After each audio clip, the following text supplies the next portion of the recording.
시장은 눈에 보이는 시장은 아니에요. 수요와 공급이 만나는 데는 다 시장이야. 시장은 수요와 공급이 일치하지 않는 불균형이 발생할 경우 가격 변화에 의해 균형을 회복합니다. 불균형이 발생을 하면 가격 변화로 균형을 회복한다. 예를 들어 예시네요.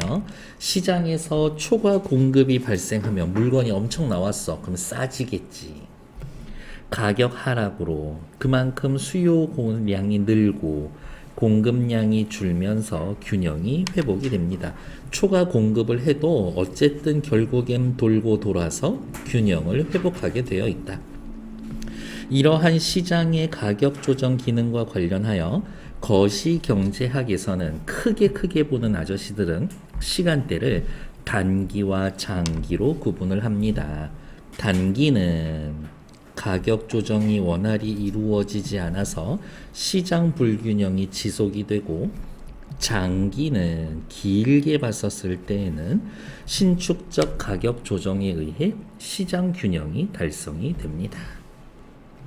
공급량이 변하면 단기적으로는 시장 불균형, 계속 내비두면 시장 균형. 그런데 단기의 지속시간, 즉 시장 불균형이 발생한 이후 다시 균형을 회복하는 데 걸리는 시간에 대해 서로 다른 입장이 존재해 왔다. 도대체 단기를 얼마로 봐야 되냐, 그 기간을. 두 번째 단락 넘어갈게요. 1930년대 이전까지 경제학의 주류를 이루었던 고전 학파는, 학파기는 하지만 어쨌든 사람 이름 취급해주면 되지. 세모. 고전 학파는 시장은 가격의 신축적 조정에 의해 항상 균형을 달성한다고 보았습니다. 항상 균형을 달성합니다. 이른바 보이지 않는 손에 의해, 애덤 스미스, 보이지 않는 손에 의한 시장의 자기조정 능력을 신뢰하는 입장으로, 이에 따르면 단기는 존재하지 않는다. 고전 학파에 의하면 단기는 존재하지 않는다. 단기는 균형이었나 불균형이었나? 불균형이었지. 그러니까 불균형은 없어.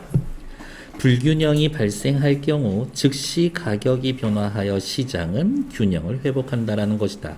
따라서 정리해주죠. 고전 학파는 호황이나 불황이 나타나는 경기 현상은 발생하지 않는다.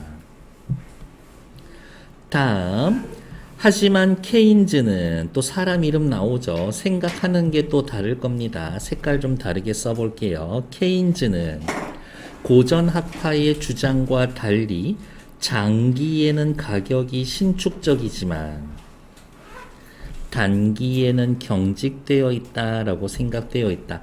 경직되어 있다라는 말은 뭐예요? 잘 안 변해. 잘 안 변해.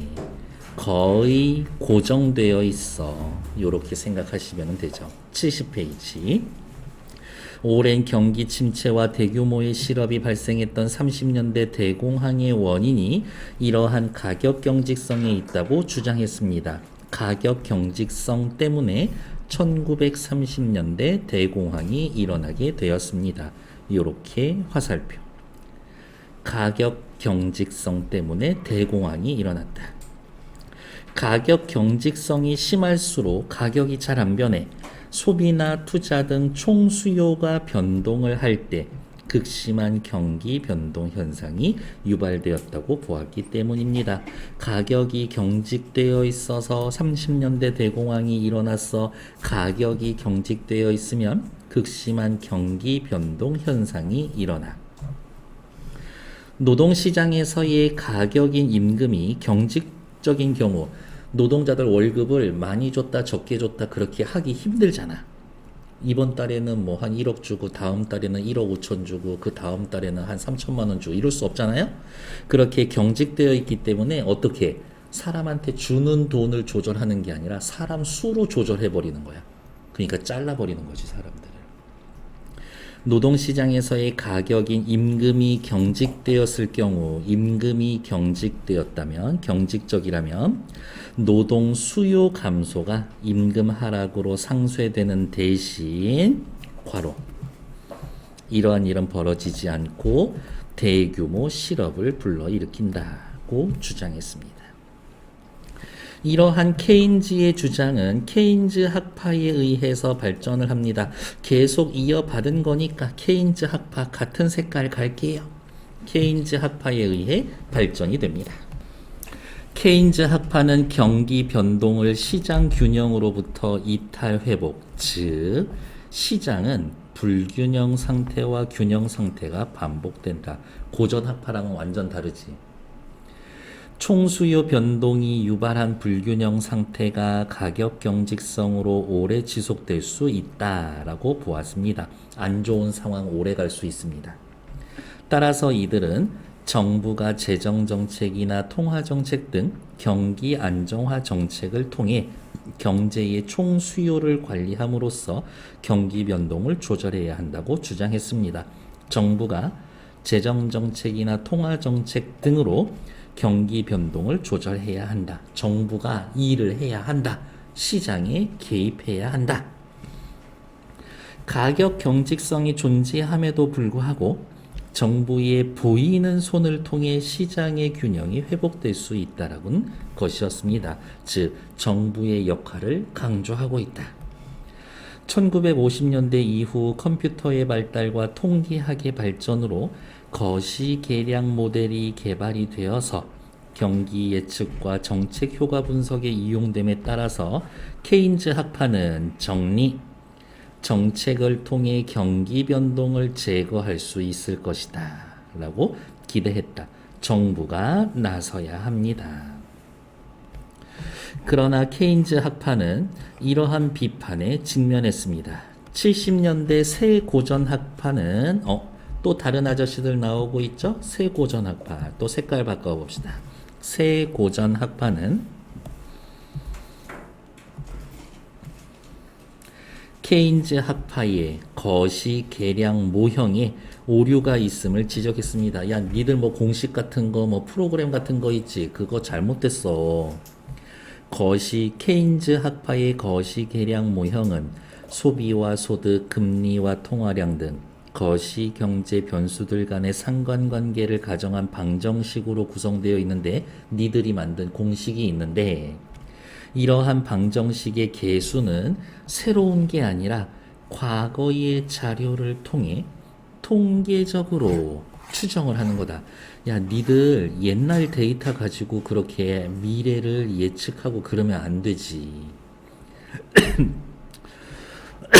새로운 정보가 전해지면 경제 주체는 기존에 보유하고 있던 정보에 추가적인 정보를 반영하여 합리적으로 기대를 형성하고 이에 따라 반응을 바꿈으로 니들 세워놓은 방정식의 계수 혹은 방정식 자체가 바꿔야 한다. 이거죠. 새 고전 학파는 케인즈 학파한테 야, 너네 맨날 쓰던 공식 쓰지? 그거 바꿔야 돼. 왜? 옛날 데이터만 가지고 말하고 있는 거잖아. 새로운 데이터가 생기면 그 공식에 따라서 사람들 행동하는 게 아니라 나름대로 판단을 한다고. 그런 데이터도 집어넣어줘야지. 새 고전 학파는 케인즈 학파가 거시 경제 변수 간의 관계를 임의로 가정하고 과거 자료만으로 이 관계를 추정했다라고 하면서 비판을 했었지. 요만큼 새 고전 학파가 케인즈 학파를 비판하는 내용. 경제 주체의 합리적인 선택에 대한 미시적인 분석을 바탕으로 거시 경제 현상을 분석해야 한다고 주장했다. 새 고전 학파의 주장 내용. 경제 주체에는 누가 있지? 기업, 정부, 그 다음에 가계, 요렇게 세 개죠. 기업, 정부, 가계의 합리적 선택에 대한 미시적 분석을 바탕으로 세밀하게 분석해서 거시경제를 분석해야 한다고 주장을 했다. 공식에 때려 넣을 수 있는 거 아니야. 이에 따라 이들은 시장 불균형이 발생할 경우 가격이 조정되는 속도는 매우 빠르다라는 고전 학파의 전제를 유지하면서 경기 변동을 균형 자체가 변화하는 현상으로 설명했다. 이들은 고전 학파의 전제를 유지하면서 경기 변동은 균형 자체가 변화하는 현상이다. 균형을 찾아가는 게 아니라 균형이 바뀌는 거다. 그리고 총수요 변동이 아닌 총수요 변동이 아닌 기술 변화가 경기 변동을 유발한다고 주장했습니다. 그러면 케인즈 학파들은 이런 얘기 듣고 또 가만히 있나? 아니죠. 지들끼리 싸워야지. 이에 대응해서 케인즈 학파는 경제 주체의 합리적 선택을 미시적으로 분석하는 새 고전 학파의 방법론을 받아들여서 우리도 새로 태어나겠다. 새 케인즈 학파로 발전을 했다. 하지만 새 케인즈 학파는 뭐라 그랬어요? 경제 주체의 합리적 선택을 미시적으로 분석하고, 그래, 니들 얘기에도 맞는 게 있더라. 경제 주체들이 합리적 선택을 한 결과 가격 경직성이 나타난다. 어머, 합리적 선택을 했기 때문에 오히려 가격이 고정돼 버린대. 경기 변동 때문이 아니라. 경제 주체들이 합리적으로 기대를 형성하더라도 가격 경직성으로 인해 경기 변동이 발생할 수 있다라고 주장했습니다. 합리적 기대를 해도 가격 경직성은 그대로 있어 경기 변동이 발생할 수가 있다. 그리고 이러한 가격 경직성의 근거로 가격은 쉽게 안 변해. 마음대로 뭐 오늘 커피 4,300원, 내일은 4,000원 이게 안 돼. 왜냐? 메뉴 비용 이론과 효율 임금 이론을 제시를 했었다. 메뉴 비용이란 기업이 가격을 변화시킬 때 발생하는 유무형의 비용을 지칭한다. 예를 들면 어떤 거 있을까? 메뉴판 바꿔야지. 간판 바꿔야 되고, 인터넷 홈페이지 가격 바꿔야 되고, 알바생들 교육시켜야지. 메뉴 비용 이론에 따르면 기업은 제품 가격을 변화시킴으로써 얻을 수 있는 이익과 메뉴 비용을 비교하여 가격을 변화시키며 메뉴판 바꾸고 간판 바꾸고 안에 붙어 있는 거 이런 것들 가격표 바꾸고 그것보다 가격을 올리는 게 조금 더 이득이야 라고 하면은 가격 바꾸는 거지. 인상시키는 거죠. 이에 따라서 제품 시장의 가격 경직성이 발생할 수가 있습니다. 메뉴 비용 때문에 가격 경직성이 발생할 수 있다. 효율 임금은 노동자의 생산성을 유도하는 임금을 말하는데, 효율 임금은 노동자의 생산성이 임금을 결정한다라는 전통적 임금 이론과 달리 전통적으로는 뭐라고 생각했어? 생산성이 임금을 결정해. 잘하는 애한테 월급 많이 준대. 전통적으로는 그랬는데 거꾸로야. 임금을 높이 줘라. 그러면 노동자의 생산성이 높아진다. 일 잘하면 월급을 많이 주는 게 아니라 월급을 많이 줘. 그러면은 이 일을 잘할 거야. 난 그게 맞는 말이라고 봅니다. 기업이 노동자에게 높은 임금을 지급함으로써 이직과 태만을 방지할 수 있기 때문이라는 겁니다. 어디 가서 이 월급 못 받아. 그럼 여기에서 열심히 일해야지. 이와 같이 새 케인즈 학파는 케인즈 학파가 임의로 가정하였던 가격 경직성의 근거를 입증하는 데 주력하면서 총수요 관리 정책은 여전히 효과를 갖는다. 그 말은 무슨 말이야? 정부가 나서야 한다. 이야기하는 거네요. 옆에 거 윗글의 내용과 일치하는 것은 1번 고전 학파와 새 고전 학파는 경기 변동의 존재 여부에 대해서 서로 다른 입장을 보여줬습니다. 그렇지. 어떻게 했는데요? 고전 학파에서는 경기 변동이라는 것은 없다라고 이야기를 했고, 새 고전 학파에서는 경기 변동이 있어. 무엇이 경기 변동을 일으켜? 기술 변화가 경기 변동의 원인이 됩니다. 유발이 됩니다. 라고 이야기를 했죠. 정확히 이 부분 찾으러 가볼게요. 어떻게 할까? 노란색으로 칠하러 갈까? 노란색으로 칠하러 가면 앞부분에 여기에 쭉쭉쭉 가서 여기 있네요.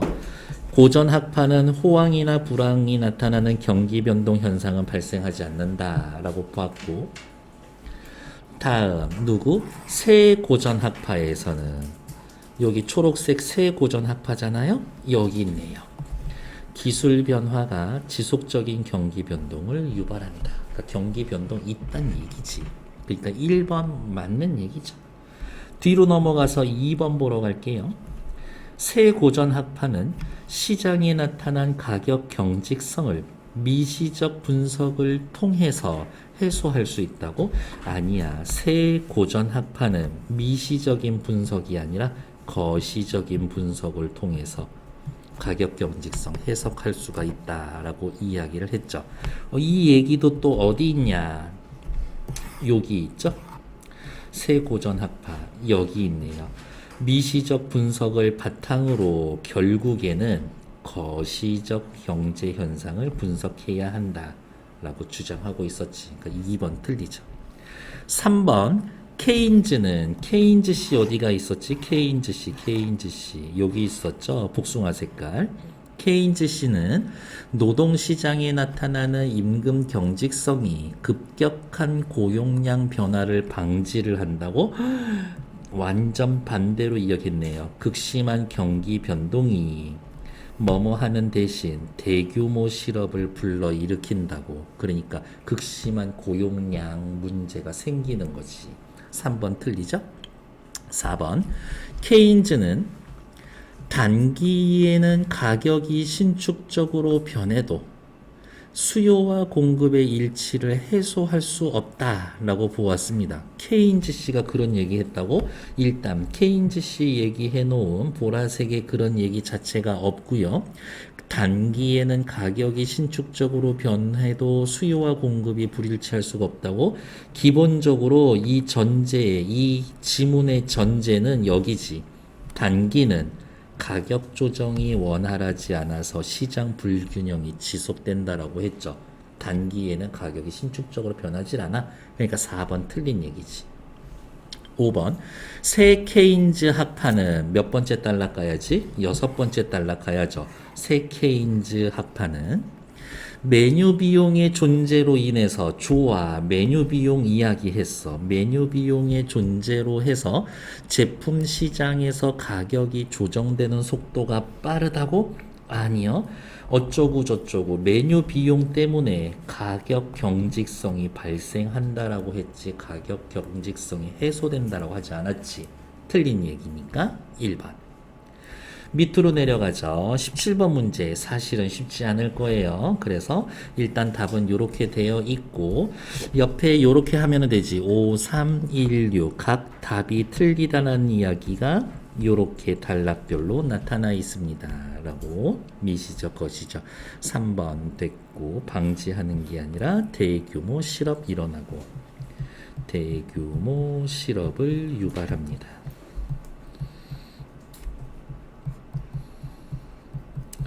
단기는 가격이 절대로 신축적이지 않지. 이렇게 조정되는 속도, 메뉴 비용 때문에 속도가 빠르지 않고 가격 경직성이 나타난다라고 했죠. 그래서 틀린 건 1번. 밑으로 내려가겠습니다. 모형에 대해 기역 니은의 해석을 추론한 것으로 가장 적절한 것은 기역은 누구예요? 고전학파. 기역은 고전학파. 니은은 누구야? 케인즈 학파. 이거지. 지문 천천히 읽습니다. 총수요 변동에 따른 국민 총소득 변화를 나타내는 모형입니다. 저는 요거 띄워놓고 볼게요. 그래프를 띄워놓고 Y 별표는 장기 균형 국민 총소득 수준 장기적으로 봤을 때는 Y샵 요 지점에서 균형을 이룰 거래. 총소득은 요만큼, 물가는 요 정도에서 장기적으로 봤을 때는 요렇게 올 거래. 다음 수를 AD 곡선은 총 수요를 나타냅니다. 그러면 AD 밑에다가 총 수요 곡선 요렇게 확인할게요. 총 수요가 증가하면 AD 곡선은 우측으로 AD0에서 AD2로 같다라는 것은 뭐라고? 총 수요 증가. 그렇죠. AD가 총 수요니까 증가하면 오른쪽으로 가겠지. 총 수요가 감소하면 왼쪽으로 가겠죠. 그러면 옆에다가 증가, 감소 이렇게 써놔야지. 뭐든 자꾸 써놔야 돼.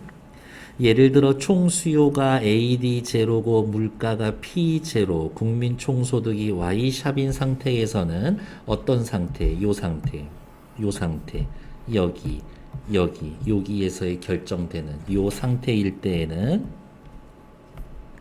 총 수요 증가에 따라서 물가가 P2까지 증가하면 총 수요가 증가해서 물가가 P0에서 P2로 요 지점으로 증가를 하면 총 어디가 있냐? 국민 총소득은 Y샵으로 동일하지만 Y 별표로 동일하지만 물가가 P0에 고정되어 있으며 국민 소득은 Y2로 증가하게 됩니다.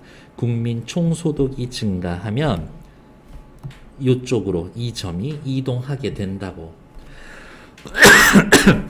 그 다음 이때 국민 총소득이 Y 별표보다 큰 경우는 호황, 원래보다 많이 버니까 호황, 적을 경우에는 불황을 나타냅니다. 그러면 또 쓸까? 뭐라고 쓸까요? 요렇게 가면 호황, AD1 요렇게 오면은 불황, 요렇게 된다라고 보았습니다. 일단 그래프 설명은 이러네요. 자, 2번에 1번 기억 볼게요. 누구? 고전학파가 이야기합니다.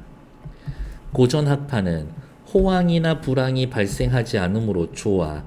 AD 곡선이 이동해도 국민 총소득은 일정할 겁니다. 맞지? 호황이든 불황이든 버는 건 똑같아. 이렇게. 다음 고전학파. 시장은 항상 균형 상태에 있으므로 그렇지. AD 곡선이 이동해도 물가는 P0, 국민 총소득은 Y 스탑, 장기 균형이 항상 성립할 겁니다. 그렇지. 얘네는 변동 없을 거라고 얘기했으니까요. 잠깐만. 국민 어디가 있어? 물가는 P0고 오케이. 국민 총소득이 Y인 장기 균형이 항상 성립한다? 큰일 날 뻔했네. 장기 균형이 항상 성립하는 게 아니라 어디에서 물가는 변하기는 변할 거야. P1에서 P2 사이로 이동을 할 텐데 빠르고 신축적으로 조정이 될 겁니다. 이렇게 이야기하겠지. 헛소리 할 뻔했네. 정답은 2번. 고전학파에서는 빠르게 신축적으로 이동할 겁니다. 균형점 찾아갈 거예요 라고 얘기하겠지. 다음 리유는 누구예요? 케인즈 학파죠. 케인즈 학파는 3번 단기에는 가격 경직성으로 말미암아, 그렇죠. 얘네는 가격 경직성 얘기했으니까 총 수요 변동이 시장 불균형을 유발하므로 그렇겠죠. AD 곡선이 이동할 때 물가는 P1과 P2보다 경직되어 있으니까 바로바로 바뀌지 않지. 작은 폭으로 변화하면서 어쨌든 Y스타 여기를 이탈할 겁니다. 맞는 얘기죠. 케인즈 학파 또 이야기합니다. 가격 경직이 심할수록 가격이 진짜 안 변해. 총 수요 변동에 따라서 가격은 변하지 않는데 수요는 자꾸 줄어들어. 극심한 경기 변동이 유발되기 때문에 물가가 완전히 경직적이라면, 물가가 절대 변하지 않는다면 물가는 P0에 고정이 될 거고, 총 소득의 변동은 Y1에서 2까지 나타나기는 할 겁니다. 맞는 얘기지. 5번, 가격 경직성이 존재를 해도, 문제가 생겨도 정부가 보이는 손을 통해서, 그렇죠, 케인자파 정부 자꾸 개입하라 그랬지. 경기 변동을 제거할 수 있다. 안정화 정책이 유효하다면, 먹힌다면 물가가 P0에 고정되고 총소득도 일정할 겁니다. 맞는 얘기지. 정부가 일을 잘 했다면 이렇겠네요. 다음 18번, 경제학자 갑의 제안에 대해서 디귿은 누구 이야기해요? 세고전학파 이야기를 하죠. 5번째 단락에 있죠? 세고전학파.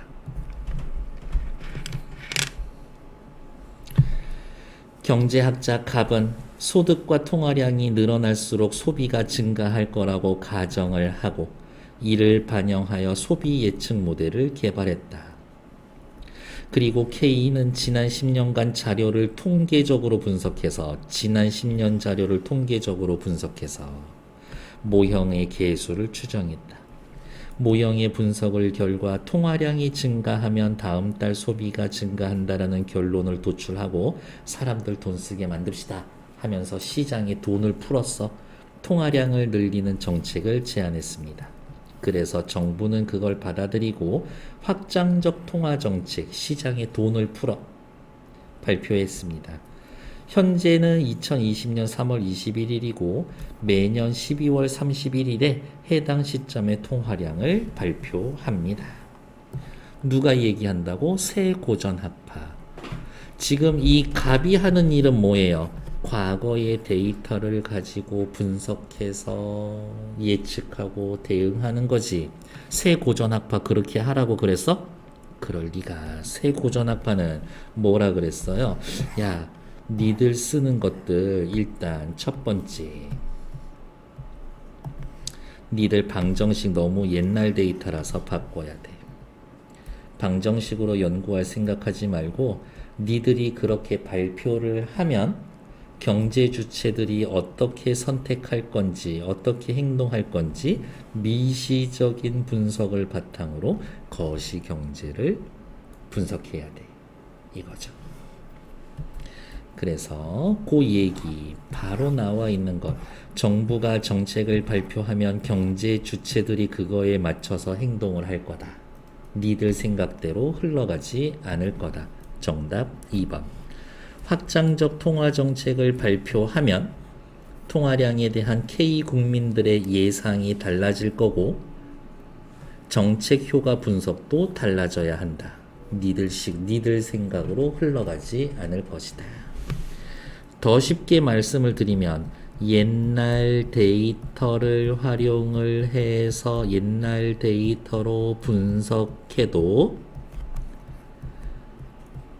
그대로 예상대로 경제가 흘러가지 않을 것이다. 왜? 국민들이 예상을 다르게 할 거니까. 그래서 정답은 2번. 다음 페이지 확인할게요. A 쓱 묶어놓은 거 마지막 뭐예요? 세 케인즈 학파 이야기인 거죠. 세 케인즈 학파 일단 또 위에다가 쓸까요? 뭐라고? 세 케인즈 학파, 세 케인즈 학파. 얘네들 얘기한 거 뭐 있었었지? 메뉴 비용. 메뉴 비용이랑 또 무슨 얘기 했었더라? 어디가 있을까? 그쵸. 효율 임금 이론. 효율 임금 이론에 대해서 요거 2개 정도만 떠올리시면 되지. 1번. 기업이 이윤 추구를 위해 제품 가격과 임금을 결정한 결과 시장의 가격 경직성이 나타날 수 있다. 정답. 이거죠. 제품 가격, 메뉴 비용하고 연결이 되죠. 임금 많이 줄 건지 적게 줄 건지 이것으로 가격 경직성이 나타날 수 있습니다. 20번 문맥상 바꿔 뜬 것으로 적절하지 않은 거 요거는 답 찾아주세요. 1분 드릴게요. 시작.